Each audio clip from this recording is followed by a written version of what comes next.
Hello, ladies and gentlemen. Welcome back to another episode here on European Confessions. The following story that you are going to be listening to, it was sent to me by one of our dear sister. Strange things do happen in this world. The message, it reads like this. Hello, Brother Nash, how are you? Can you please post my own story as hidden identity? My story, it goes on like this. I want to tell you everything that happened for me to end up where I am, staying with this man who performs all of these rituals, and I feel like I am trapped. And I feel like this man, he did me a favor at the same time. That is why I am still with him. But I feel like I do not want to do this anymore, for it is not a life. It is not a nice life, a life that is filled with performing never-ending rituals. Every day there is a ritual there that is supposed to be done. The next day the spirits are angry. Then we need to appease them so that they can be happy again. Otherwise he stops making his money. So how I ended up being with him, what happened is that I came here to South Africa when I was only 25 years. Right now I am 29 years old. So when I came here the first time, I did not have a passport, so I could not get a job in the city because I had also forgotten my ID. So most of the people that wanted to offer me a job to work as a maid, they said at least if you had even an ID from your own country, it would be better, because they were saying that if something happens to you or if you run away, we will know how to find you. So when you are just like that, it is like you do not even exist. If you run away, if you have done something bad to us, how are we going to find you? So I was really desperate, and I did not know anyone in South Africa. So I ended up going into the farms, and as I was walking along the way in the farms, that was when I met this other man who was driving his tractor. He asked me what an attractive lady like me was doing, walking all alone in the farms like that. I told him that I was a desperate woman who was looking for a job. He told me to get into the tractor. So I got into the tractor, and he drove with me to the farm where he was working, and he then told me to go and speak with the boss. So I went and I spoke with the boss, and when I spoke with the boss then told me that there was no job. But after I had started walking away and I was really depressed, he asked me where was I staying. He thought that maybe I was staying at the nearest location, and I told him that I have nowhere to stay. He then said, it is fine, just go and speak with the foreman, and he's going to show you where you are supposed to stay. So I went and I spoke with this other foreman, who then showed me the place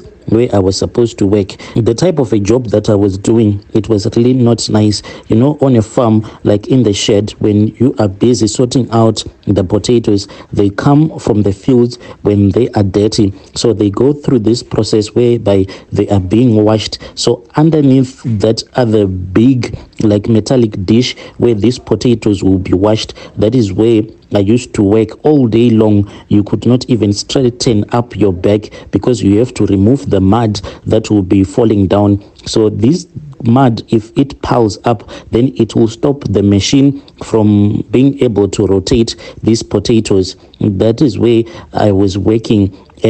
But because of the way that I was desperate, I was really happy. I was then given this other woman whom I was supposed to share a room with. But one thing about that white farmer, he really cared for his workers, because he had made sure that everyone at that farm had his electricity, and that guy had actually connected a Wi-Fi for his workers. But there was a time when his farm was raided, and then he told us that we had to quickly rush back to Zim to get our passports. So we went back home and we got our passports. Upon our return, we worked for a little while, but unfortunately, then bad luck struck on that farm, because this man, when he was busy installing those irrigation systems, we used to call them pivots, those ones that irrigate the whole fields. When he was busy installing one and a transformer, unfortunately, he got hit by electricity and he died on top of the ladder. When he passed away, the wife unfortunately said she did not have the strength to go on because she wanted to migrate. I think she went to Australia from what we had. So she was going to leave this farm, but it was going to be operated by this other man who was just a manager. This man, when he came, this was like 4 months later, when we were just sitting, not getting any money and waiting for the new manager to come and start working with us. But this man, I think that he was just cruel. His heart was just cruel and evil, because for the first time we actually had him calling someone a monkey. So the man that he called a monkey, he was a driver who used to drive one of the smaller trucks that used to take the cabbages to Spa and other shops in town. So even when he called that man a monkey, we even asked ourselves and we said, if he calls a South African a monkey, how about us that are from Zim? What is going to happen here? We were being mistreated. You do not know what they mean when they say that we were being mistreated. We were mistreated until a lot of guys that were from South Africa started leaving. The drivers were the first ones that stopped coming to work.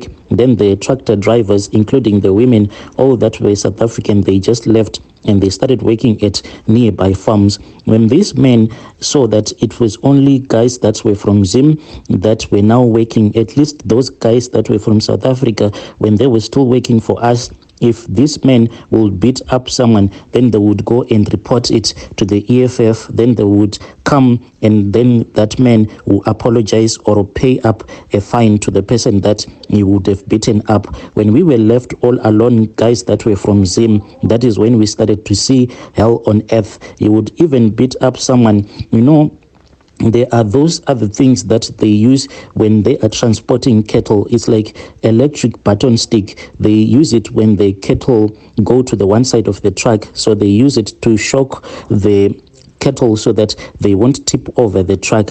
That is what he used on other men that were from Zim. If they would do a mistake, then he would just pull it out from his car and he would shock you with that.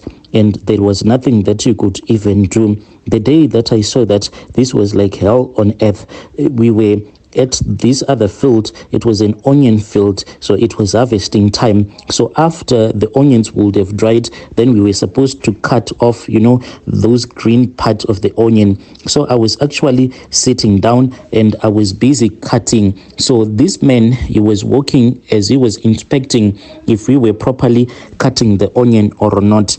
This man, he walked up to the place where I was sitting, so I did not see him. I was busy having a conversation with the woman who was sitting right next to me, but she remained quiet because she had seen the boss. I kept on speaking and having our conversation. Then I had a sharp pain on my back, and this man, he had kicked me, with those boots, the Johnsons that they wear. That is what he kicked me with whilst he was wearing that type of a shoe that has an iron at the tip of that shoe. He kicked me so hard, and he said that I was making noise and I was cutting his onion not in a proper way. He took some of the onions, then he started to kick them around, and he was really angry, saying that the way that I had cut the onion, it was not proper at all. There was nothing that I could do about it. I kept on working even though I felt the pain was just too much. So there was this other man that used to come to that farm, because this farmer, what he will do is that he would catch some of the guinea fowl, but he would shoot them and then he would sell them off to some people that would come to buy the game meat. So there was this other man who I am now staying with, who used to come and buy this meat from him. So one day he had came to the place where I was working and he said, "Such a beauty being wasted. What are you doing to yourself?" He saw me as I was busy removing all of that mud from that place where I used to work, and he asked for my phone numbers. I had given him, but I did not have any intentions to date him. All that I wanted was to raise some money so that I can return back home and to start my own small flea market of selling second-hand clothes. So this man, I remembered him on that day. My back was really painful, and I then called him because I just wanted him, maybe if he was able or if he was going to come and buy something at the farms, to bring me some painkillers, because we were not allowed to go to town during midweek. So I kept on thinking, like now it is a Wednesday, and by Saturday I would have already died if I do not get any type of painkillers. The man told me that he was going to come and he was going to give me the painkillers. Later on in the evening, the man then came and he gave me the painkillers. He asked me what had happened. Then I told him that I had been kicked by my boss. He said, let me see. Even right now, I still have a black spot on my back where that man kicked me. And when I showed him, he said, I need to take you to the hospital. That is how I stopped working at that farm. When he brought me into the city to his house, I was really impressed. The house, it is really beautiful. Even right now, I do not even believe that it is I who is actually enjoying life here in South Africa, just a regular farm girl now staying in the estates. And when he brought me to his house, it was really nice. Me and him, we ended up making love, even though I was feeling so much pain in my back area. The next morning, he called his personal doctor. Then the doctor, even though was busy, but I saw that this man, he was such an important person, because when the doctor told him that, because when he told the doctor to drop everything that she was doing so that she can attend to me, she asked me if I was able to walk. I said I was not sure. The doctor actually came for a house call. That is how much this guy is rich. When the doctor came, she looked at me, then she gave me some medication. Then I was okay. And we then started staying as husband and wife. So this man, he told me that he is supposed to get married to me. And I was really excited, but he kept on dragging his feet and dragging his feet until one day he told me that the reason as to why he has been dragging his feet, it is because there is something that I am supposed to do for him. And I asked him, what did he want me to do for him? Because I had given him all of my body, all of my life. He said he wanted more than that. He wanted me to fall pregnant. And I said, honey, all of that, only that, I can fall pregnant for you. Let us try for a baby. I have been trying. I don't know why. Even if you want to, you can take me to the doctors and they will tell you that I have been trying to have a baby with you. I am not on any kind of medication and I do not take any family planning pills. And he said, no, that is not the case. The first night when we had this discussion, he hesitated to tell me the truth, but with time, he told me that he cannot have a child. He wanted me to have a child with another man. And this man, when he said that he wanted me to sleep with another man so that I can fall pregnant, I then felt so sad and I said, oh God, so this is what is going to happen now in my life. This man, the good man that you have given me, that I thought you had given me, he cannot make a woman to fall pregnant. But he then told me that indeed, me and him in the future, we are going to have a baby together. But my first child that I am supposed to give birth to, I am supposed to be impregnated by a man. And after I would have realized that I have fallen pregnant, I should stop sleeping with that man. Then he will start sleeping with me until I give birth. Then a sacrifice is going to happen, meaning that this child is only going to be there. Meaning that this child is only going to be born so that the child can be sacrificed. The blood of that child will be needed. This is what this man told me. So when he told me all of these things, I thought that maybe he was just pranking me. He then took me to one of these other room that is at the guest house. When we went there, I saw that this room, it was really beautiful. It had the couches with the TVs mounted on the wall and everything. But there was no one who stayed in there. He told me that the very next morning, he wanted to show me what happens in that room. We returned back into the main house. Then he took some food and he warmed up the food in the microwave. We then took the food into that room. Then he placed it on this other coffee table. We then returned back to bed and we fell fast asleep. We then went to that guest house the following morning, and then we saw that the food that we had left in that room, even though we had locked from the outside, there was someone who had eaten the food. So these are my duties that I perform. I go there and I clean, and I also take some food in the morning, cereals, breakfast, lunch, and in the evening I also go and place some food. And he told me that his tokoloshis that he uses, they are the ones that eat all of this food. They live in that guest room that he built especially for his tokoloshis. He told me that these tokoloshis, they are complaining for they cannot drink water and they want blood. Asked him and I said, why don't you sacrifice chickens or goats or a cow? And he said that no, these ones, they are different. They do not need the blood of a chicken or a goat or a cow. They need at least the blood of a little baby. That is what they survive on. So he told me that when he first did these rituals, he did the same thing to his first girlfriend, but unfortunately this woman, she passed away. He has since told me that that woman died of a natural disease, and he even showed me the proof that indeed this woman, she just developed a natural cancer and she died, but she did not die because of these rituals. So all of this while he had been staying single, not going around sleeping with these young women, but just waiting for the perfect one. So when he saw me at the farm the first day, when he took my phone numbers, he saw that I was the one. But the day that he came to give me the medication, that was when he felt so sorry for me and he wanted me to become his partner. He is even willing to take me to his original traditional healer, who is going to show me. He said, if you want me, we will go there, and on this other mirror that they will give you, you will see that indeed I am not even lying to you. You will see that woman that I was once staying with, how she passed away. I am not the one who killed her.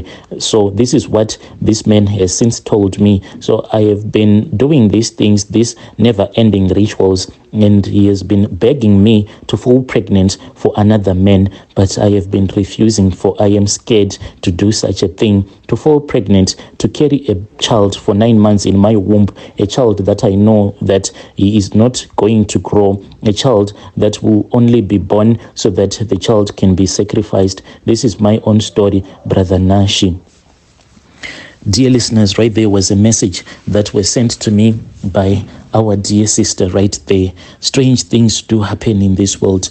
Then there is another message that was sent to me. It reads like this. Hello, Brother Nashi, how are you? Can you please post my own story as hidden identity? So I am a lady runner. You know, us women that go around shopping clothes for you, then we courier them to you. So there is this other client of mine. She is in Zim. She is a young woman married to her young husband, but they are really wealthy. So I started to feel jealousy because of her life, the way that she is blessed. This young lady, she is the same age with my daughter. This lady, whatever that she will post on her statuses, it will make me to feel very jealous because of her, because I kept on asking God, why did God bless this young lady instead of blessing my own young, beautiful girl? Because with the way that she is beautiful, I expected her to get married to a husband who was wealthy, but she only got impregnated. So this woman, with the way that she has beautiful curves, this made me to hate her even more. So what I did was that I then downloaded one of her pictures and I went to this other prophet that I have been working with, because this prophet is the one who assists me to get clients on WhatsApp and over the internet, as well as protecting me so that when I am moving around, then I won't get robbed by these guys that know that us women that do this runner thing, we are always having a lot of cash. So I use the prayers that this man gives me. I went to him and I lied to him that this young woman wanted to steal my husband. She then said that this was not an issue. He then took a needle and he asked for my phone. I gave him my phone and he opened up the picture of that young lady, my biggest customer. Then he started to stab her using that needle, stabbing the screen of my phone. And they said that it was done. He then took that needle and we went outside. He lit a very big fire and he started to burn that needle until it melted away. And he said that it was done. So he told me that he was going to give me, those river stones. All that I was supposed to do was to wait for this lady to make another order, and when I'll be sending the clothes to her in Zim, All that I had to do was to drop in a few of those prayers and mix it with her clothes, and that is what I did. Right now, this lady, she communicates with me since we share the same totem. She looks at me as if I am her big sister, but she does not know that this is what I did. I am the one who caused her to go on a separation with her own husband, because when I looked at her, when I looked at my daughter, I just said, why is she much more successful than my daughter, even though in real life I do not even know her? But I just had this evil spirit come into my life and made me to feel jealous about a woman who is supportive of my business. This is my story. Dear listeners, right there was a message that was sent to me by our dear sister right there. Strange things do happen in this world. Just imagine bewitching your own customer. So if you bewitch your own customer, then who is going to come and buy from you? Strange things indeed, they do happen in this world.